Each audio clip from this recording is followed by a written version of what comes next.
시청자 여러분, 안녕하십니까? 3월 2일 화요일 JTBC 뉴스 아침엔 시작합니다. 어제부터 오늘 아침까지 계속해서 내리고 있는 폭설로 강원도 미시령에 70cm가 넘는 눈이 쌓였습니다. 북강릉은 3월 초 기준으로 10년 만에 가장 많은 36cm의 적설량을 기록하고 있습니다. 대설특보가 발령된 강원 영동 지역에는 오늘 오후까지 최고 10cm의 눈이 더 내릴 것으로 보입니다. 서울 등 그 밖의 지방에 내리던 비는 오늘 새벽 대부분 그쳤습니다. 강원 영동 지역을 중심으로 짧은 시간에 내린 많은 눈으로 도로 곳곳이 마비되면서 차량 수백 대가 고립되고 눈길에 미끄러지는 교통사고가 잇따랐습니다. 눈이 많이 온 강원도 내 지역의 학교들은 오늘 휴업하거나 등교 시간이 조정됐습니다. 오늘부터 새학년 새학기가 시작됩니다. 고등학교 3학년과 초등학교 1, 2학년은 매일 학교에 갑니다. 유은혜 교육부 장관은 방역 수칙을 철저하게 지킨다는 전제로 이번 1학기 안에 다른 학년의 등교 일수도 계속해서 늘려나가겠다고 밝혔습니다. 이렇게 오늘부터 아이들 등교가 시작되고 또 봄철 나들이도 많아지는 부분은 코로나 확산의 또 하나의 위험 요인이어서 방역당국이 예의주시하고 있습니다. 오늘 발표될 국내 신규 확진자 수는 300명대 중반 정도로 예상되는 가운데 연휴가 끝나면서 코로나 백신 접종은 오늘부터 본격적으로 속도를 낼 것으로 보입니다. 문재인 대통령이 어제 3.1절 기념식에서 한일 관계가 과거에 발목을 잡혀 있을 수는 없다며 언제든 일본 정부와 마주 앉아 대화할 준비가 돼 있다고 밝혔습니다. 취임 이후 일본을 향한 가장 적극적인 화해 메시지라는 분석이 나옵니다. 군부 쿠데타에 반대하는 시위를 군경이 무력으로 진압하면서 그제 최악의 유혈 사태가 난 미얀마에서는 어제도 양곤 등에서 거리 시위가 이어졌습니다. 미국과 유럽 나라들은 미얀마군의 폭력을 규탄하며 추가 조치를 검토하겠다는 입장입니다.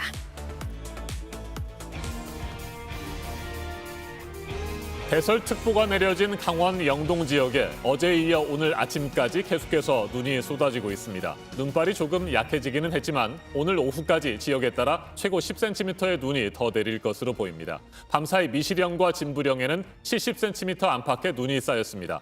북강릉의 적설량도 36cm를 기록했는데 3월 초에 내린 눈으로는 최근 10년 동안 가장 많은 폭설입니다. 네, 서울 등에 내리던 비는 대부분 그쳤습니다. 비구름이 지나가고는 찬바람이 불면서 밤사이 기온이 크게 떨어져서 오늘 아침 움직이실 때 미끄러운 길을 또 조심하셔야겠습니다. 이재승 기자입니다. 밤사이 강원도 곳곳에 눈이 이어졌습니다. 새벽까지 강원도 미시령에 78cm, 진부령엔 69cm의 폭설이 쏟아졌고 북강릉 36cm, 속초 15cm의 눈이 쌓였습니다. 강원 영동과 경북 북동 산지에는 대설특보가 발효 중입니다. 강원도를 제외한 전국 대부분 지역에는 비가 내렸습니다. 경기도 수원 71mm, 서울 68mm, 전주 43mm, 대구 45mm 등 3월 치고는 상당히 많은 양의 비가 쏟아졌습니다. 비는 저기압이 동쪽으로 이동하면서 오늘 새벽 3시를 전후해 대부분 그쳤습니다.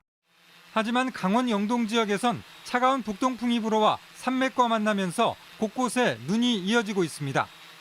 오늘 오후까지 강원도 영동에 5에서 10cm, 경북 동해안엔 1cm 안팎의 눈이 더 내리겠습니다.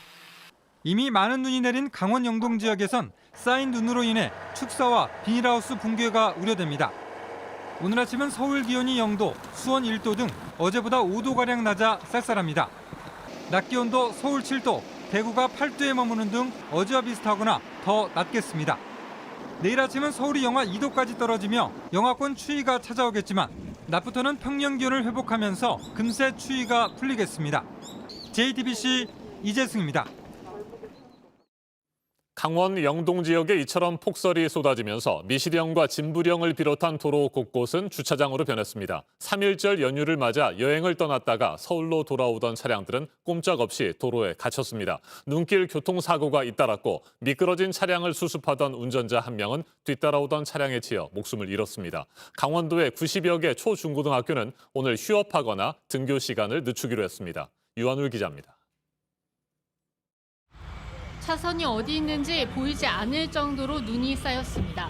앞으로 나아가 보려 하지만 눈 속 자동차 바퀴는 헛돌기만 합니다. 그렇게 멈춰선 차량이 도로 위에 즐비합니다.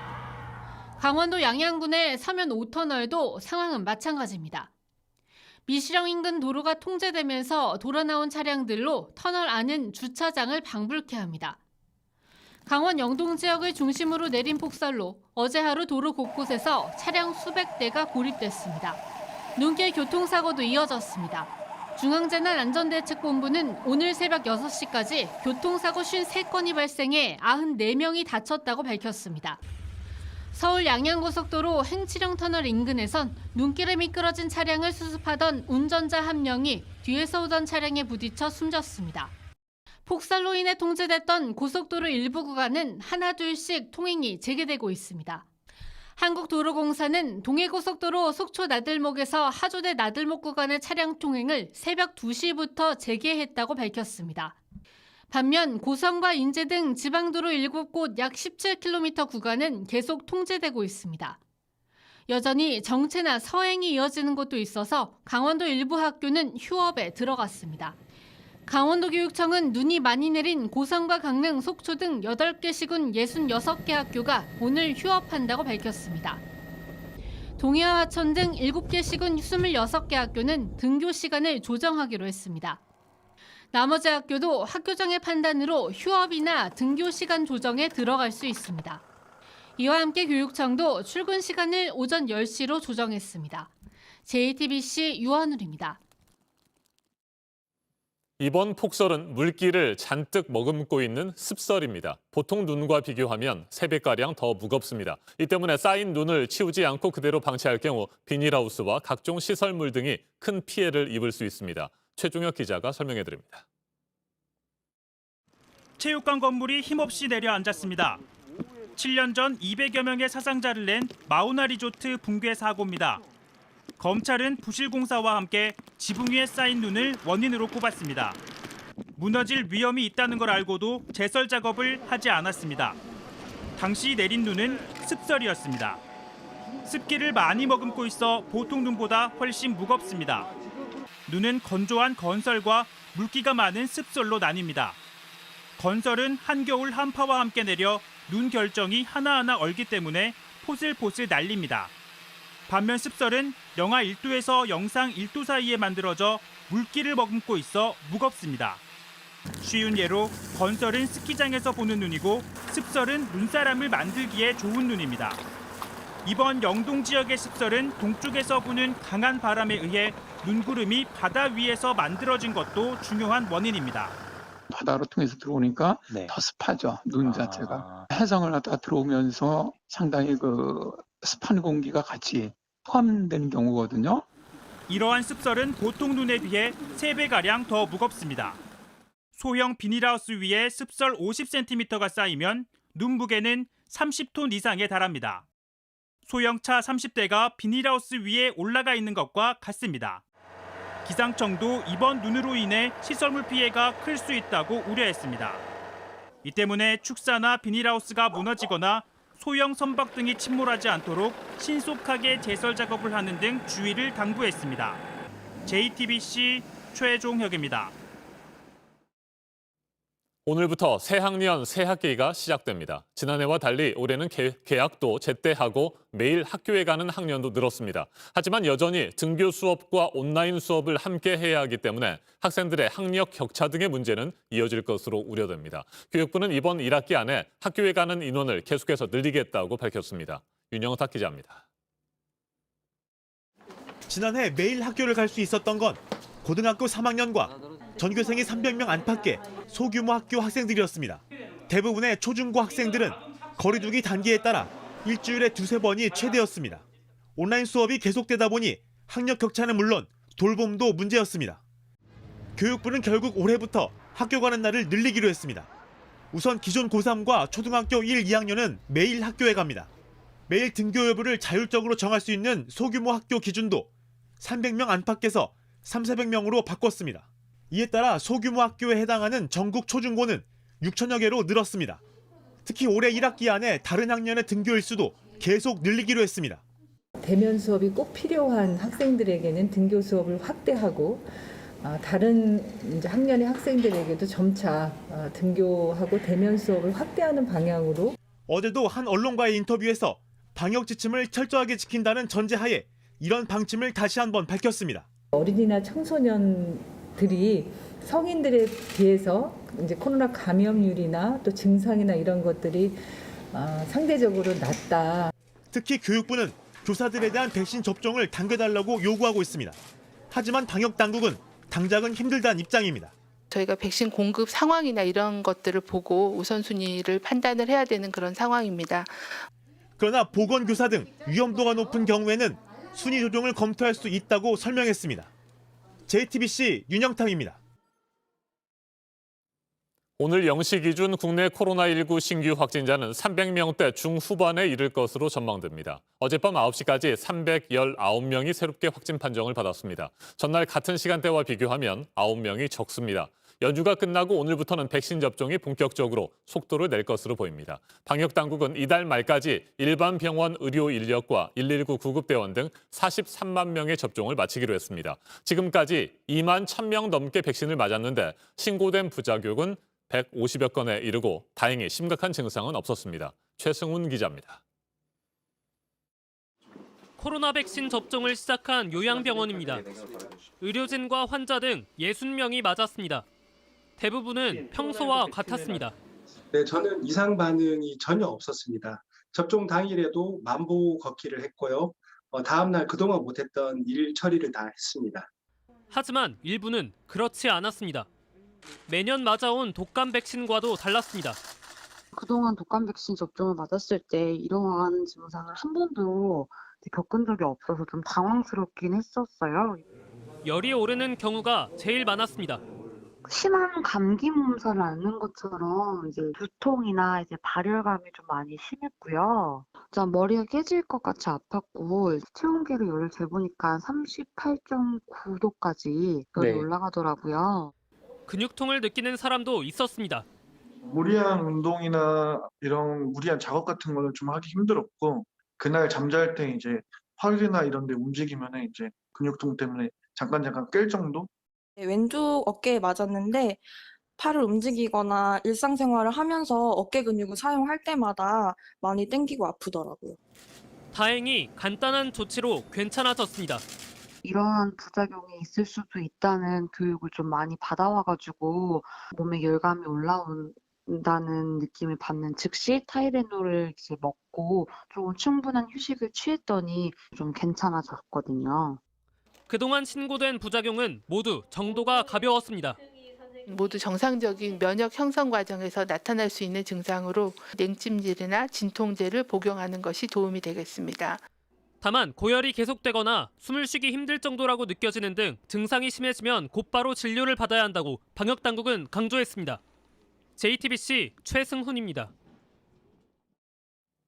어제 102주년 3.1절 기념식에서 문재인 대통령이 취임 이후 가장 적극적으로 일본을 향해 화해 메시지를 보냈습니다. 언제든 일본 정부와 마주 앉아 대화를 나눌 준비가 돼 있다고 말했습니다. 기념식에서는 일본어로도 독립선언문이 낭독됐습니다. 박민규 기자입니다. 우리가 넘어야 할 유일한 장애물은 때때로 과거의 문제를 미래의 문제와 분리하지 못하고 뒤섞음으로써 미래의 발전에 지장을 초래한다는 것입니다. 문재인 대통령의 이전 3.1절 기념사와는 확실히 다릅니다. 가해자인 일본 정부가 끝났다라고 말해서는 안 됩니다. 친일 잔재 청산은 너무나 오래 미뤄둔 숙제입니다. 지난해에도 미래지향적 관계를 위해 같이 노력하자고는 했지만 과거사 문제가 장애물이 될 수 있다는 취지의 언급은 처음입니다. 특히 한일 관계를 서로 도움을 주고받는 분업구조로 표현하면서 적극적으로 대화의 손길도 내밀었습니다. 우리 정부는 언제든 일본 정부와 마주 앉아 대화를 나눌 준비가 되어 있습니다. 또 일본 정부가 간절히 원하는 도쿄올림픽과 관련해 성공적인 개최에 협력하겠다는 약속도 했습니다. 문 대통령은 가해자는 잊을 수 있어도 피해자는 잊지 못하는 법이라면서 피해자 중심주의 원칙은 다시 확인했습니다. 다만 위안부 문제나 강제징용 같은 양국의 과거사 현안을 직접 언급하지는 않았습니다. 이런 가운데 독립선언문 낭독에는 일본인 오이시 스스무 씨가 일본어로 참여해 눈길을 끌었습니다.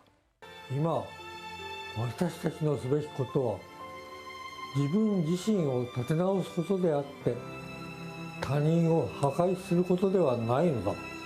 決して蓄積された恨みや一時的な感情で嫉妬したり排斥したりすることではない。 OECC는 일제강점기 때 일왕에게 폭탄을 던진 독립운동가 박열 열사를 변호했던 후세 다스지 변호사의 외손자입니다. JTBC 박민규입니다. 일제에 협력한 대가로 얻은 재산을 환수하는 절차를 정부가 진행하고 있습니다. 친일파 4명 후손들이 가지고 있는 땅을 국가로 귀속시키기 위한 소송을 낸 건데요. 먼저 박지영 기자가 보도합니다. 이기용, 한일 합병 후 일본 정부에서 자작자귀를 받고 제국의회 귀족원에서 의원으로 활동했습니다. 1911년에는 조선 총독부 기관지 매일신보에 한일 합병 1주년 기념사를 썼습니다. 이규원, 일본 정부로부터 자작자귀를 받은 뒤 친일단체 조선귀족회의 부회장을 지냈습니다. 1943년에는 일제의 징병령을 기념하는 헌금운동을 주도했습니다. 이해승은 조선귀족회 회장으로 일제강점기 일본의 통치를 도왔고 홍승목은 조선총독부 찬의를 지내며 친일단체 제국실업회의 회장까지 맡았습니다.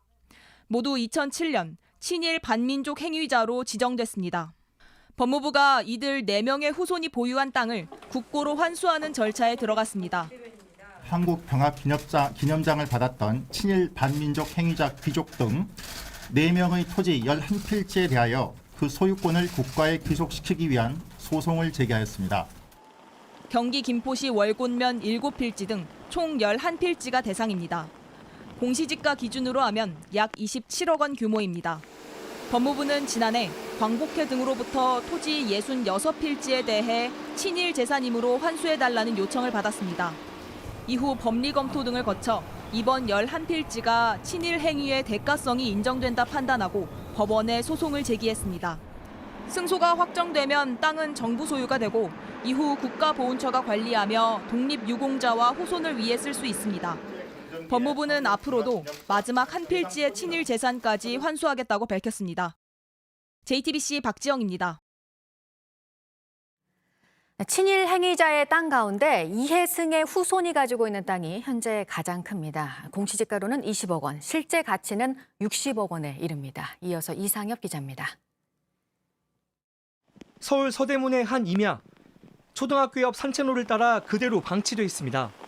땅 크기만 2만 7천 제곱미터.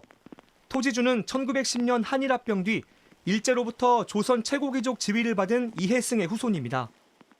이해승의 후손이 소유한 서울 홍은동 땅입니다. 이곳은 공시지가로 20억 원이 넘고 보상 가치가 60억 원에 이를 걸로 보입니다. 이해승 후손의 땅은 이뿐만이 아닙니다. 2007년 정부는 이해승 후손의 192필지, 당시 공시지가 320억 원에 이르는 땅을 환수했습니다. 이에 이해승 후손 측은 정부를 상대로 소송을 냈습니다. 당시 친일재산 귀속법엔 한일합병의 공로로 자귀를 받은 자의 재산을 환수하게 돼 있었습니다. 후손 측은 한일합병 공로가 아니라 조선왕실의 친척이란 이유로 자귀를 받은 것이라고 주장했습니다. 2010년 대법원은 이해승 후손 측 손을 들어뒀습니다. 2015년 정부가 다시 소송에 나섰지만 2019년 2심에서 한 평이 조금 넘는 4제곱미터만 돌려받을 수 있다는 판결이 나왔습니다. 당시 친일파 후손의 꼼수가 법원에서 통했다는 비판이 쏟아졌습니다. 이마저도 아직 대법원에서 확정이 안 돼 돌려받지 못했습니다. 정부는 이번 홍은동 땅만큼은 꼭 돌려받겠다는 입장입니다. 더 이상 한일합병의 고의란 요건이 없습니다. 지금 현행법을 적용을 해야 되기 때문에 더 이상 그 부분의 항변은 저희가 봤을 때는 의미가 없는 항변이라고. 친일 재산을 상대로 2010년 7월부터 지금까지 소송은 19건, 정부는 이 중 17건을 승소해 260억 원을 환수했습니다. JTBC 이상엽입니다. 네, 그야말로 피해 일요일을 보낸 미얀마 소식 전해드렸었는데 18명의 목숨을 잃은 최악의 휴열 사태 이후에도 시위는 이어졌습니다.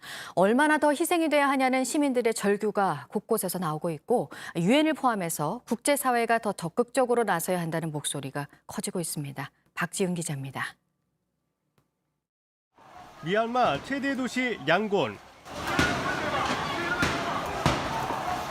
경찰이 최루탄을 연달아 터뜨리자 시민들이 매운 연기를 피해 몸을 피합니다. 하루 전 시위대 18명이 군경이 쏜실탄에 맞아 숨진 것으로 전해진 가운데 미얀마 경찰은 어제도 반쿠데타 시위대를 강경 진압했습니다. 미얀마 정치본 지원협회는 지난 28일까지 시위대 약 30명이 군경의 공격에 숨졌다고 발표했습니다. 지난달 1일부터 자택 연금됐던 아웅산 수지 고문은 선동과 전기통신법 위반 혐의로 추가 기소됐습니다. Because we didn't have up to that time the power of attorney from her. So, but we can hear from the outside. 선동 혐의가 유죄로 인정되면 최장 징역 2년, 전기통신법 위반은 최장 징역 1년형이 선고될 수 있습니다. 이런 가운데 미얀마 군부가 19개국 외교 공간 직원 약 100명을 소환했다고 현지 매체 이라와디가 보도했습니다. 초모튼 주 유엔 대사가 유엔 총회에서 쿠데타의 즉각적인 종식을 호소하자 이뤄진 조치입니다. 미국 정부는 미얀마 군부의 무차별 총격을 살인으로 규정했습니다. The killings represent an escalation of the ongoing crackdown on pro-democracy protesters since the February 1st coup. We are preparing the additional actions to impose further costs. 미얀마 군정은 오늘 화상으로 열리는 아세안 외교장관 회의에 참석해 입장을 밝힐 예정입니다. JTBC 박지윤입니다. 영국의 노동당 의원이 우리나라에 대해 지적을 한 내용이 있는데요. 일본군 위안부 문제를 해결하라고 하는 한국 정부가 스스로의 잘못도 인정을 해야 한다는 주장입니다. 이 소식 보도국 연결해서 알아보겠습니다. 강버들 기자, 베트남전에서 한국군의 그 성폭력 의혹을 말하는 거죠? 네, 한국이 베트남에서의 성폭력 의혹을 인정할 때다란 제목의 글이 현지 시간 28일 영국 일간지 인디펜던트에 실렸습니다.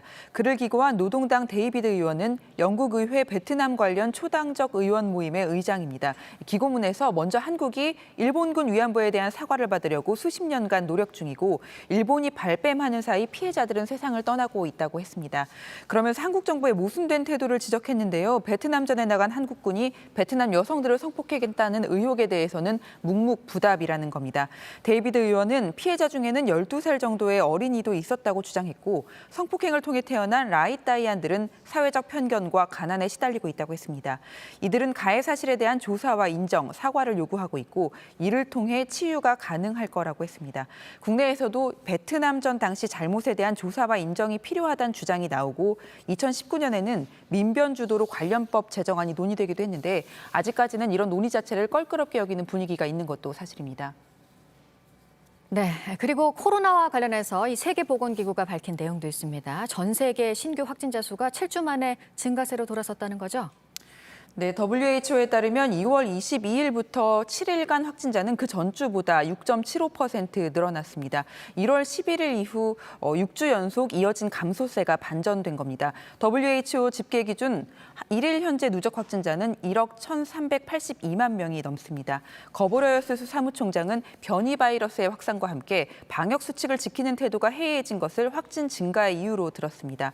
WHO는 백신만 가지고서는 코로나를 끝낼 수 없고 특히 올해 안에는 어렵다고 했습니다. 함께 들어보시겠습니다.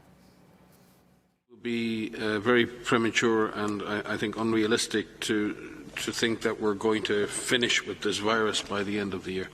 But I think what we can, if we're smart, finish with is the hospitalizations and the deaths and the tragedy associated with this pandemic. 공동 대응을 다시 강조했는데요. 건강한 자국민에게 먼저 백신을 접종하면서 다른 나라와는 나누지 않는 부유한 나라들을 비난하기도 했습니다. 이 밖에 새로운 소식은 8시 후 연결해서 다시 전해드리겠습니다. 지금까지 아침엔 지금 JTBC 강버들입니다. 이번에는 오늘 아침 체크해봐야 할 뉴스들을 분야별로 살펴보겠습니다. 먼저 정치 분야입니다. 오늘 문재인 대통령 주재로 열리는 국무회의에서 19조 5천억 원 규모의 4차 재난지원금 지급을 위한 추가 경정 예산안이 의결됩니다. 정부는 오늘 의결되는 추경안을 이틀 뒤인 오는 4일 국회에 제출하고 이달 하순부터 지원금을 지급할 계획입니다. 더불어민주당 서울시장 후보로 선출된 박영선 전 중소벤처기업부 장관에 대해 국민의힘이 진정한 의미의 정책 경쟁과 민생 경쟁에 나서기를 기대한다고 밝혔습니다. 국민의힘은 또 박원순 전 서울시장의 성추행 사건과 관련해 박 후보가 민주당을 대표해 진심 어린 사과부터 하는 것이 공당 후보의 도리라고 지적했습니다. 최근 동해를 통해 월남한 북한 남성을 놓쳐 비판을 받은 육군 제22 보병사단에 대해 국방부가 사실상 재창설 수준의 개조 작업을 시작합니다. 이르면 이달 초부터 현재 병력과 부대 구조, 작전 범위의 적정성, 감시 장비의 성능 등에 대한 정밀 진단 작업에 착수해 해결책을 찾기로 했습니다. 우리나라 수출이 지난달에 9년 만에 최대 실적을 냈고 회복세는 당분간 이어질 거라는 전망입니다. 지난 2월 수출이 지난해 2월보다 9.5% 늘었고 지난해 11월부터 넉 달 연속 상승세인데요. 하지만 코로나 같은 변수들로 불확실성은 여전한 상황입니다.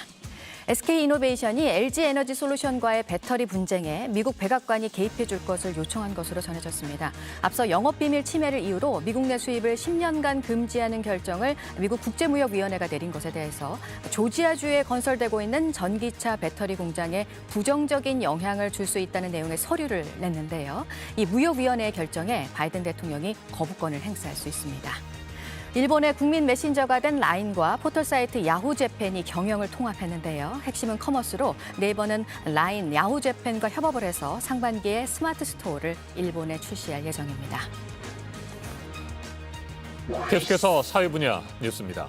세종시 군부대 장병 5명이 코로나19 확진 판정을 받았습니다. 지난달 28일 발열과 두통 등의 증상을 보인 장병 1명이 검사를 받은 뒤 확진됐는데 이후 부대원 전수검사에서 4명이 추가로 확진됐습니다. 군은 예방적 차원에서 장병과 종사자 등 200여 명을 검사하고 결과를 기다리고 있습니다. 지난달 26일 밤 전북 전주시의 한 술집에서 현직 경찰관이 술에 취해 업주에게 욕을 하면서 행패를 부렸습니다. 경찰은 해당 경찰관에게 대기 발령을 내리고 수사를 마친 뒤 징계 수위를 결정하기로 했습니다.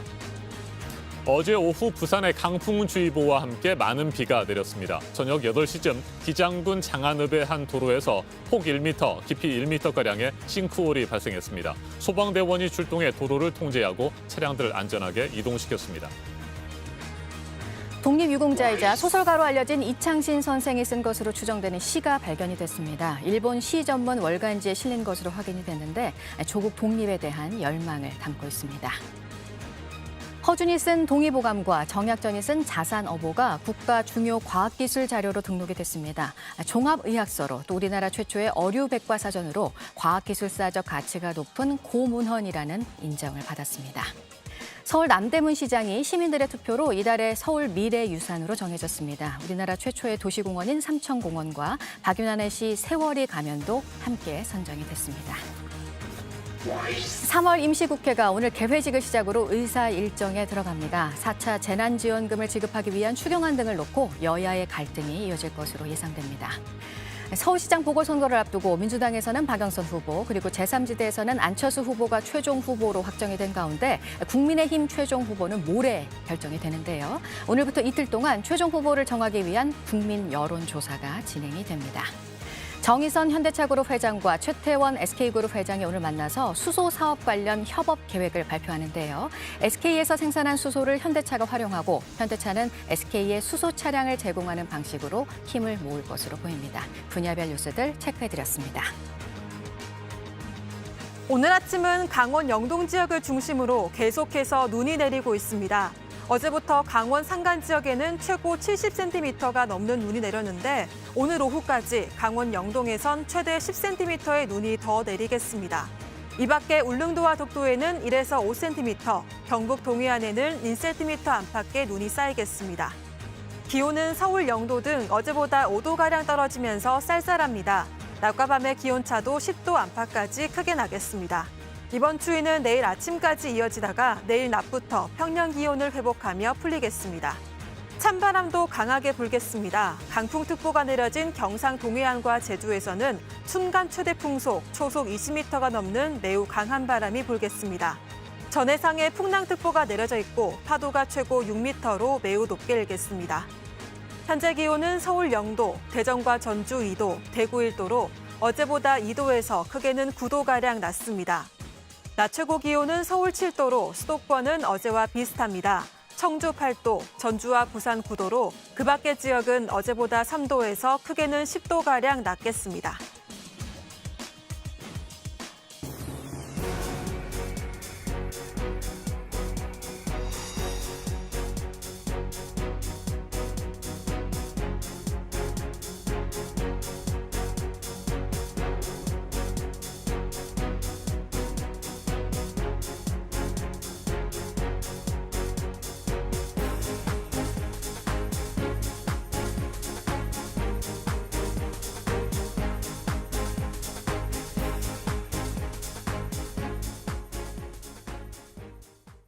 지금은 코로나19 때문에 KTX 열차 안에서 음식물을 먹으면 안 됩니다.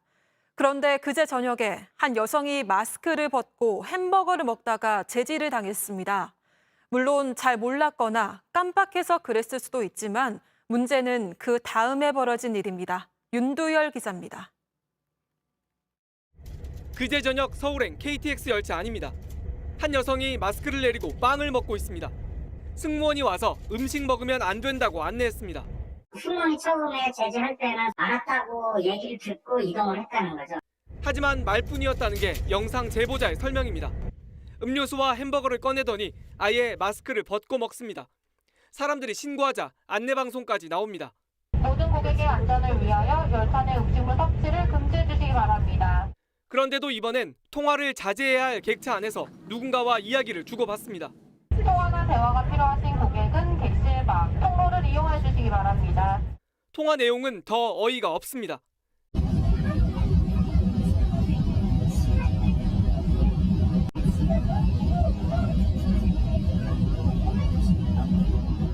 드시지 말아라. 그랬더니 네가 뭔데 나한테 먹으라 말아 하며 감히 우리 아빠가 누군 줄 알고. 대중교통 안에서 마스크를 제대로 쓰지 않으면 과태료 10만 원을 내야 합니다. 자꾸 이런 일이 반복되자 과태료를 올리자는 목소리가 커지고 있습니다. JTBC 윤두열입니다. 어제 오후 4시 반쯤 전북 무주군 대전 통영고속도로 대전 방향 덕유산 나들목 인근에서 SUV 차량이 뒤집혔습니다.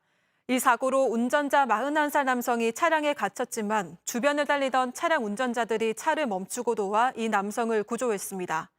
소방당국은 운전자가 외상은 없지만 목에 통증을 호소해 병원으로 이송했다고 밝혔습니다. 경찰은 SUV 차량이 주행 중 단독으로 낸 사고로 보고 정확한 원인을 조사하고 있습니다. 어제 낮 2시 10분쯤 충북 보은군 당진 영덕고속도로 청주 방향 회인-IC 근처에서 승용차 2대가 추돌했습니다. 사고는 SUV 차량이 빗길에 미끄러지면서 옆 차로를 달리던 차량을 들이받으면서 일어났습니다. 이 사고로 두 차량에 타고 있던 운전자 등 7명이 다쳐 인근 병원으로 옮겨졌습니다. 어제 오전 11시쯤 경기도 성남시 분당구에서 오피스텔 지하 3층 주차장에 세워진 승용차에서 불이 났습니다. 불은 차량을 모두 태운 뒤 35분 만에 꺼졌지만 차량 뒷좌석에서 40대 여성 시신 한 구가 발견됐습니다. 경찰은 숨진 여성이 오피스텔 거주인이고 불탄 차량은 이 여성이 빌린 것으로 확인했다고 밝혔습니다. 경찰은 정확한 사망 원인을 조사하고 있습니다.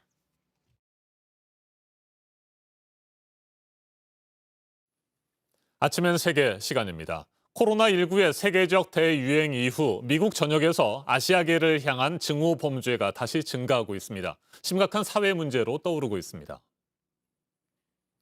지난달 25일 뉴욕의 한 거리, 앞서 길을 걷고 있는 아시아계 남성을 향해 한 남성이 갑자기 달려듭니다. 이 남성은 흉기까지 휘둘렀습니다. 경찰에 잡힌 가해자는 피해자와 전혀 모르는 사이지만 자신을 바라보던 시선이 마음에 들지 않아서 흉기를 휘둘렀다고 진술했습니다.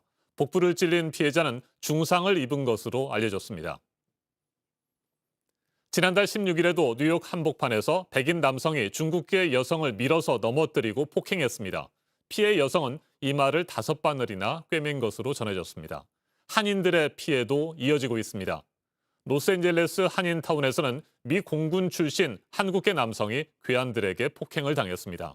피해 남성은 인종차별적인 모욕도 당했다고 말했습니다. 직접 들어보시겠습니다. Hurling racial insults. They were calling me Ching Chong, Chinese virus. They told me to go back to China. 지난 주말 뉴욕시 맨해튼에서 아시아계를 향한 증오 범죄를 규탄하는 시위가 열렸습니다. 시위대는 우리는 안전할 권리가 있다, 아시아계 증오에 맞서 일어서라 등의 구호가 적힌 순팻말을 들었습니다. 이날 시위에는 빌 더블라치오 뉴욕시장과 척 슈머 민주당 상원 원내대표 등 정관계 고위 인사들도 참석해 아시아계 증오 범죄 규탄에 한 목소리를 냈습니다. 뉴욕시장의 말도 들어보시겠습니다. Brothers and sisters, together we will stop Asian hate.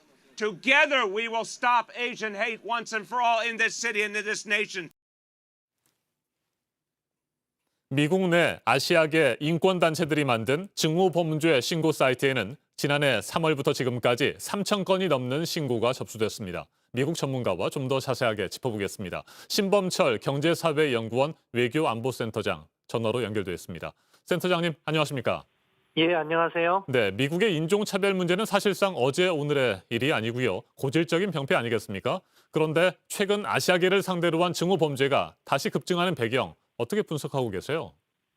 예, 아무래도 이 코로나19의 책임이 중국에 있고 아시아계에 있다 이렇게 인식을 하는 것 같아요. 그러다 보니까 중국계에 대한 증오범죄가 증가하고 있고 결국 미국 내 코로나 확진자 수가 2,900만 명을 넘고 사망자도 50만 명을 넘어선 상황이어서 그러한 사회적 분노가 아시아계를 향해서 표출되고 있다 이렇게 평가합니다. 네, 지난해 미국에서 흑인 남성 조지 플로이드가 백인 경찰의 무릎에 목을 눌려서 사망했습니다. 이 사건을 계기로 인종차별 반대 시위가 대규모로 확산됐고요.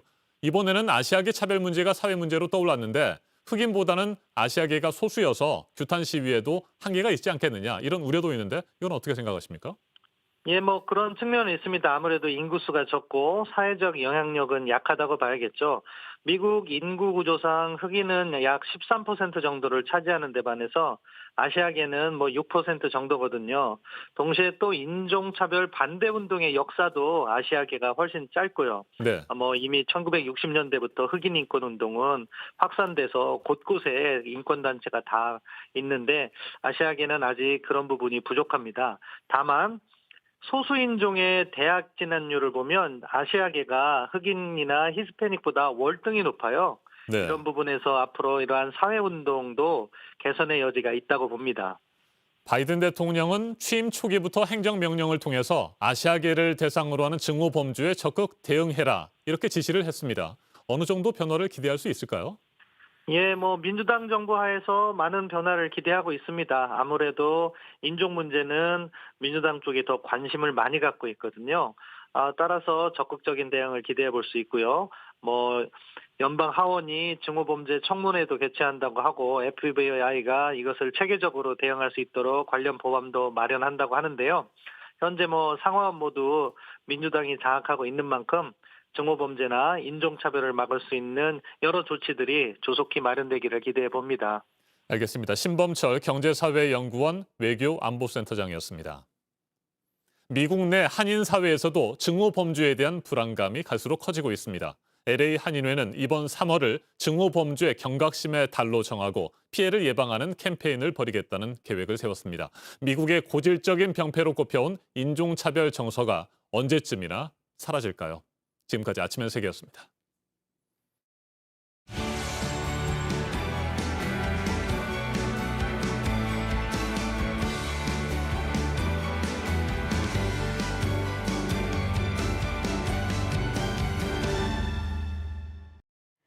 네, 화요일 아침 8시 7분 지나고 있습니다. 다음 달 7일이니까요. 이제 한 달여 남은 서울시장 보궐선거 소식 이번에는 보겠습니다. 민주당 후보 그리고 제3지대 야권 단일 후보까지 현재 정해진 상황입니다. 민주당 최종 후보가 된 박영선 후보는 야권의 단일화 이슈에 대해서 서울시장 선거를 정쟁의 대상으로 삼아서는 안 된다고 말했습니다. 먼저 최규진 기자입니다. 박영선 후보가 우상호 의원을 누르고 민주당 서울시장 후보로 뽑혔습니다. 박 후보는 당원 대상으로 온라인 투표와 시민 여론조사 등을 합산해 총 69.56%의 지지율을 얻어 우상호 의원을 2배 넘게 이겼습니다. 지난 2011년과 2018년 지방선거에 이어 세 번째 서울시장 도전에 나서게 됐습니다. 여러분의 소중한 뜻을 받들어서 위기를 기회로 바꾸는 바람을 변화의 에너지로 만드는 서울시장이 되겠습니다. 앞서 안철수 대표는 금태섭 전 의원을 상대로 이른바 제3지대 야권 단일 후보 경쟁에서 이겼습니다. 두 사람이 단일화에 합의한 지 약 한 달 만입니다. 양측은 다만 선관위 방침에 따라 각 후보의 지지율 수치는 공개하지 않았습니다. 가장 중요한 점은 야권 단일 후보를 왜 선출하는가 거기에 대한 공감대 형성입니다. 정권 교체의 교두보를 놓겠다는 제 뜻이기도 합니다. 안 대표는 국민의힘 후보가 정해지면 즉시 단일화 협상에 나서겠다고 밝혔습니다. JTBC 최규진입니다. 네, 이제 남은 국민의힘의 후보는 모레 결정이 되고요. 역시 관심은 그 뒤로 진행이 될 안철수 후보와의 단일화 협상입니다. 언제 어떤 방식으로 단일화를 할지 또 몇 번 기호로 나갈지 등에 대해서는 아직 정해진 건 없습니다. 이어서 최수연 기자입니다. 안철수 대표가 금태섭 전 의원을 꺾고 제3지대 단일 후보로 결정되자 국민의힘은 곧바로 견제구를 던졌습니다. 김종인 비대위원장은 단일화는 서로 의견이 맞아야 하는 것이라며 한쪽에서 일방적으로 주장한다고 될 수 없다고 말했습니다. 국민의힘이 안 대표와 단일화 협상에 나서더라도 주도권을 놓치지 않겠다는 겁니다. 안 대표도 곧바로 맞대응했습니다. 야권이 전체가 힘을 합치지 않으면 여당을 이기기 힘든 그런 선거입니다. 아름다운 단일화 과정이 필수적입니다. 현재 야권 후보 중 우위를 달리는 자신을 중심으로 단일화가 진행돼야 한다는 의미입니다. 이 때문에 단일화 국면에서 진통이 예상됩니다. 당장 후보 단일화 방식입니다. 사실상 여론조사가 유력한데 조사 문항을 놓고 입장이 다릅니다. 지지율이 높은 안 대표는 민주당 후보에 대한 경쟁력을 묻는 것이 유리합니다. 반면 국민의힘은 야권 후보로서 누가 더 적합한가를 물어야 선택받을 가능성이 큽니다. 여론조사 대상에 여당 지지자를 넣을지 뺄지도 결과에 영향을 미칠 가능성이 있습니다. 출마 기호도 문제입니다. 원래 단일 후보 선출이라는 것이 후보가 선출이 되면 그 후보 중심으로 선거를 치르는 것이 맞지 않습니까? 그리고 또 이번에는 그 3번 정의당이 후보를 내지 않습니다. 그래서 2번이 됐든 4번이 됐든 야권 단일 후보는 두 번째 후보입니다. 국민의힘은 당연히 기호 2번으로 해야 한다는 반면 안 대표는 자신이 이기면 국민의당 기호인 4번을 써야 한다는 입장입니다. JTBC 최수연입니다. 18살 나이에 가장이 된 학생과 또 어린 동생에게 돈을 받지 않고 흔쾌히 치킨을 만들어준 치킨집 사장이 있습니다. 이것도 감동이지만 더 큰 감동은 이 치킨집으로 몰려든 시민들의 온정입니다. 김지성 기자입니다. 배달 앱에 올라온 서울의 한 치킨집 후기입니다. 따뜻함을 나눠줘서 감사하다. 어려운 시기에 아이들을 챙겨줘서 고맙다는 글들이 연달아 적혀 있습니다. 치킨을 먹지 못하지만 멀리 강원도와 부산에서 주문 결제만 한 고객도 있습니다. 밀려드는 주문에 급기야 가게 사장 박재휘 씨는 잠시 영업을 멈춘다는 안내 글까지 올렸습니다. 이 치킨집으로 주문이 밀려든 건 손편지 한 장 때문입니다. 손편지를 쓴 사람은 자신을 18살 고등학생이라고 소개했습니다. 부모님이 일찍 돌아가셔 편찮으신 할머니 그리고 7살 어린 동생과 함께 살고 있다고 했습니다. 약 1년 전 동생이 치킨을 먹고 싶다며 졸랐지만 18살 학생 손엔 5,000원이 전부였습니다. 형제는 길거리를 돌아다녔지만 5,000원짜리 치킨을 파는 가게를 찾지 못했습니다. 그러다 박 씨의 치킨집에 도착했고 머뭇거리는 형제에게 박 씨는 돈을 받지 않고 치킨을 내놓은 겁니다. 오히려 배고프면 다음에 또 오라고 했습니다. 덕분에 동생은 몇 차례 더 허기를 달랠 수 있었습니다. 1년이 지난 최근 형은 자영업자들이 힘들다는 뉴스를 보고 사장님 생각이 났다며 손편지를 써 치킨 프랜차이즈 본사에 보냈습니다. 형제에게 온정을 베풀었던 치킨집 사장 박 씨는 특별한 일을 한 게 아니라며 인터뷰는 고사했습니다. JTBC 김지성입니다. 문재인 대통령이 어제 서울 탑골 공원에서 열린 3.1절 기념식에서 일본을 향해 취임 이후 가장 적극적인 화해 메시지를 보냈습니다. 우리 정부는 언제든 일본 정부와 마주 앉아 대화를 나눌 준비가 돼 있다고 말했습니다. 그러면서 과거는 과거대로 해결하고 미래지향적 발전에 힘을 쏟자고 강조했습니다. 일본군 위안부 피해자와 강제징용 피해자에 대한 배상 판결 관련 구체적인 해법은 언급하지 않았습니다. 호사카 유지 세종대 교수 자리에 함께했습니다. 어서 오십시오. 예, 안녕하십니까. 네, 과거의 문제는 과거의 문제대로 풀고 또 미래의 문제는 미래의 문제대로 해결하자. 이렇게 투트랙 전략을 밝힌 것으로 해석이 됩니다. 교수님은 어떻게 보셨습니까? 어제 기념사에 대해서. 예, 상당히 일본에 대한 메시지가 길었습니다. 그리고 정확하게 출구 전략을 지금 쓰고 있다. 네. 그런 식으로 봤습니다. 그러니까 아베 정권에서는 그 1년 전도 수출 규제 문제하고 간제 지원 문제로 계속 대립 관계에 있었습니다. 네, 그러나 현재는 사실상 그러한 대립 관계를 접고 외교 관계로 돌아가자라는 전략이 줄그 전략으로 그렇게 나와 있다라고 볼 수가 있고요. 그것은 어제는 상당히 길게 일본에 대해서 그 유화적인 메시지를 보내주셨습니다만은 그러나 그 기조는 스가 정권이 된 이후 쭉 그 기본적인 그 입장이 한국 정부의 입장, 문재인 대통령의 입장이다. 투트랙 정책. 그것은 그 특히 스가 총리하고 지난 9월에 전화회담을 했습니다. 네. 그때 벌써 한일 관계 개선을 서로가 합의를 했습니다.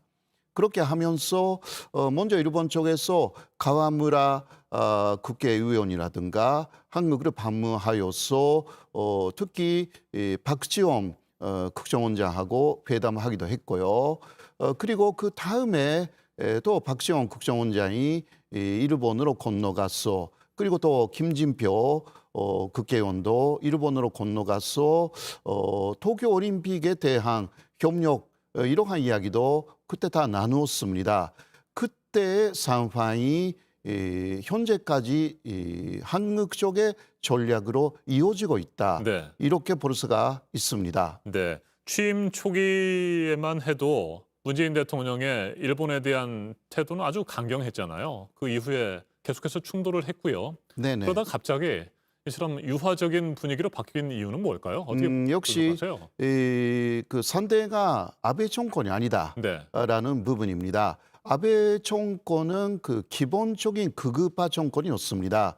그러나 아베를 일단 계승한 스가 정권은 그 기반을 보면 니카이 간사장이라는 사람이 중심이 되어 있는 니카이파라는 사람이 기반이 되어 있습니다. 이 니카이파는 친중 친한파입니다. 아까도 말씀드렸습니다마는 니카이 간사장이 지금 자민당의 중심에 있고 그리고 박지원 그 국정원장하고 의현재의 위치에 있는 사람입니다. 네. 그래서 기본적으로 아베 정권하고 스가 정권의 성격이 다르다라는 부분들이 지금 그 문재인 정권의 대일 전략의 변화의 기본에 있다라고 할 수가 있습니다. 그래서 문재인 대통령이 그 취임했을 때는 아베 정권이었고요. 그리고 지난 9월부터는 스가 정권으로 바뀌어서 그리고 또 여러 가지 상황이 현재 바뀌고 있습니다. 수출 규제 부분도 1년이 지나버렸기 때문에 이제 아까도 말씀드렸지만 그 줄그 전략을 써야 되는 상황이 왔다. 그러한 그 전략적인 그 면이 사실 갈려 있는 발언이다.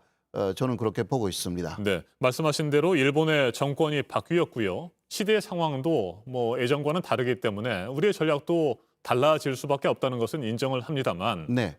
일본 그동안에 뭐 태도가 전혀 바뀌지 않았잖아요. 위안부 피해자 문제도 그렇고요. 강제징용 피해자들에 대한 배상 문제도 그렇습니다. 예, 그 두 가지 문제는 네. 바뀌지 않았다고 할 수가 있는데요. 그러나 기타 문제는 상당히 많이 바뀌었습니다.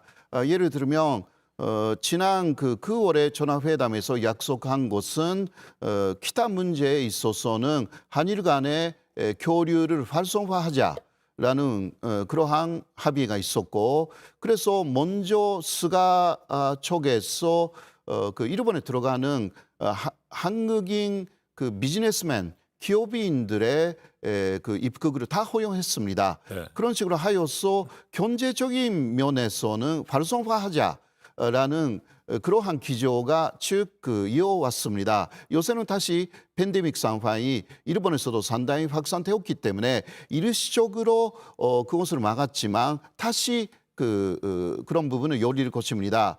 그래서 현재 기조는 스가 정권도 할 수만 있다면 투트랙 전략이다. 전략. 이쪽하고 마찬가지입니다. 못하는 부분은 못하지만 할 수 있는 그 한일 관계 개선 부분은 하자. 이런 식으로 하여서 또 바이든 정권이 들어왔기 때문에 바이든 정권은 한미일 건조를 정확하게 간주하는 정권이기 때문에 이게 그 일본 그리고 한국의 그 오바마 정권하고 비슷하게 네. 개선을 요구해 올 것은 확실합니다. 그래서 현재 일본 쪽의 그 태도가 아주 강경하게 보이지만 하루아침에 어떤 합의가 이루어져 가지고 바뀔 가능성이 충분히 있습니다. 그것은 그 아베 정권 때도 마찬가지였어요. 사실 쭉 관계가 안 좋았다가 갑자기 그 어떤 합의가 이루어집니다. 그때까지는 우리는 잘 모르고 있는 것입니다. 그래서 물밑에서는 지금 바이든 정권이 개입돼 가지고요.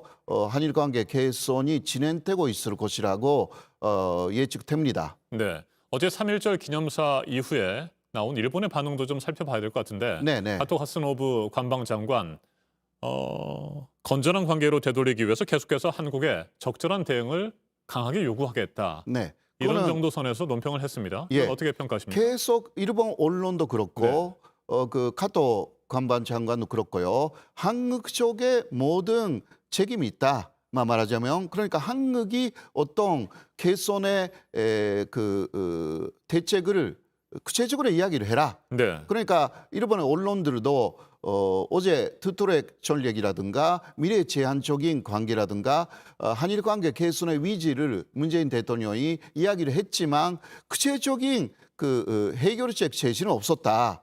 그래서 계속 콩은 한국 쪽에 있다라는 메시지는 되풀이하고 있습니다.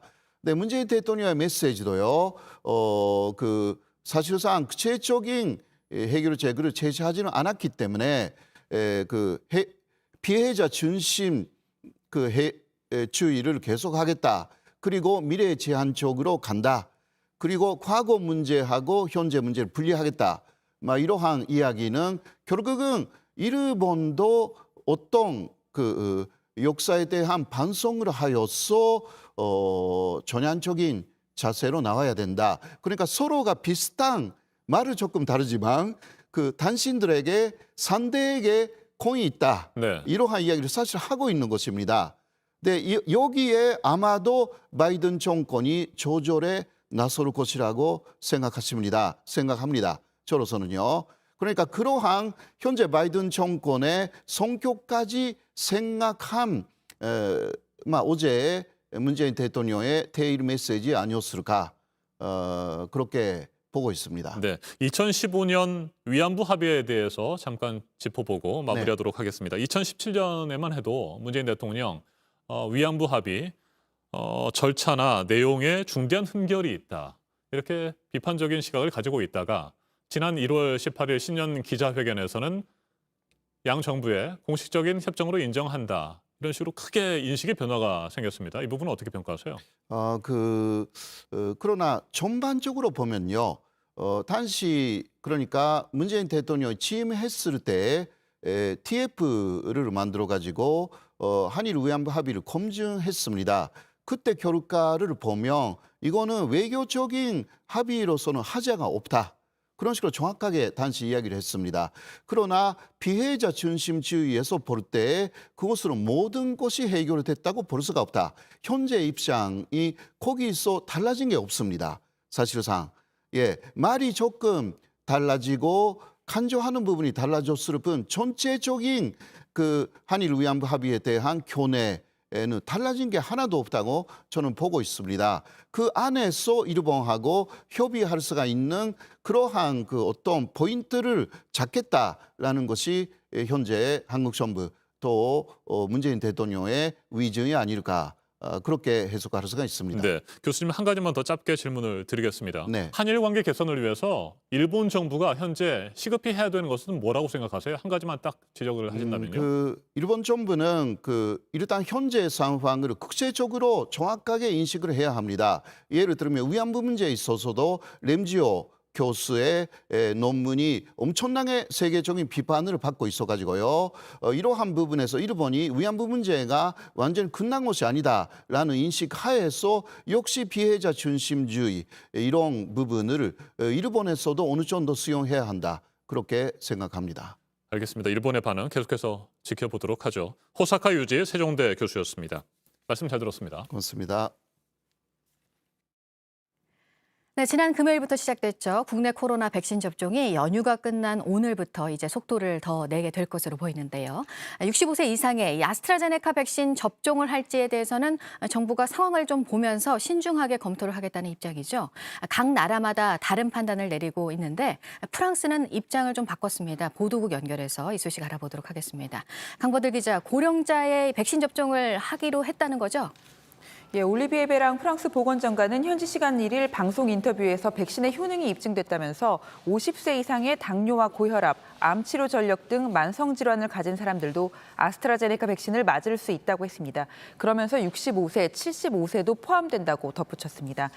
독일 정부도 65세 이상에게 접종할 수 있도록 그간의 방침을 바꾸는 걸 검토하고 있다는 보도가 있었는데요. 자료 부족을 이유로 아스트라제네카 백신에 연령 제한을 뒀던 나라들이 잇따라 입장을 바꾸고 있는 겁니다. 아스트라제네카 백신을 맞은 65세 이상 고령층을 살펴보니 코로나에 걸릴 위험이 80% 줄어들었다는 영국 에든버러대의 연구 결과가 지난달에 나오는 등 효과가 입증되고 있는 데다 모더나와 화이자 백신만으로는 부족한 상황도 달라진 결정에 영향을 준 걸로 보입니다. 네, 그리고 트럼프 전 미국 대통령이 퇴임 전에 코로나 백신을 맞았다는 소식도 전해졌는데 이 백신에 대해서 회의적인 태도를 그동안 보였었잖아요. 예, 미국 정치 전문 매체 더 힐이 현지 시간 1일 트럼프 전 대통령의 측근을 인용해 보도했습니다. 트럼프 전 대통령 부부가 지난 1월 20일 퇴임 전 백악관에서 첫 접종을 했고 그 이후 두 번째 접종도 마쳤다고 했습니다. 비공개로 접종을 한 건데 펜스 전 부통령이나 바이든 대통령, 해리스 부통령이 공개적으로 백신을 맞으면서 접종을 장려한 것과는 다른 모습입니다.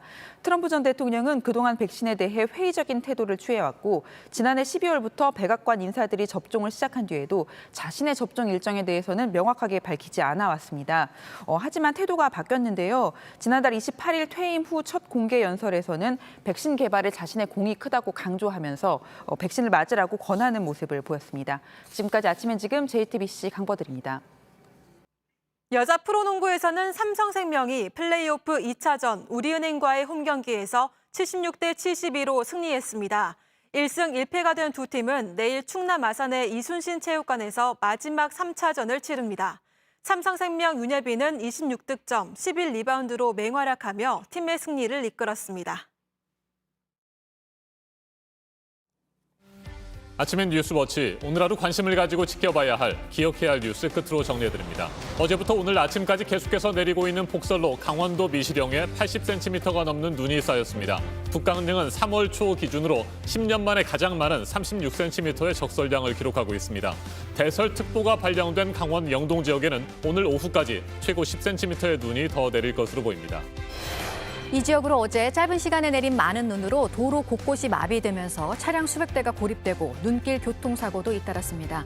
강원도 내 90여 개 학교들은 오늘 휴업하거나 등교 시간이 조정됐습니다. 오늘부터 새학년 새학기가 시작됩니다. 고등학교 3학년과 초등학교 1, 2학년은 매일 학교에 갑니다. 유은혜 교육부 장관은 방역 수칙을 철저하게 지킨다는 전제로 이번 1학기 안에 다른 학년의 등교 일수도 계속해서 늘려나가겠다고 밝혔습니다.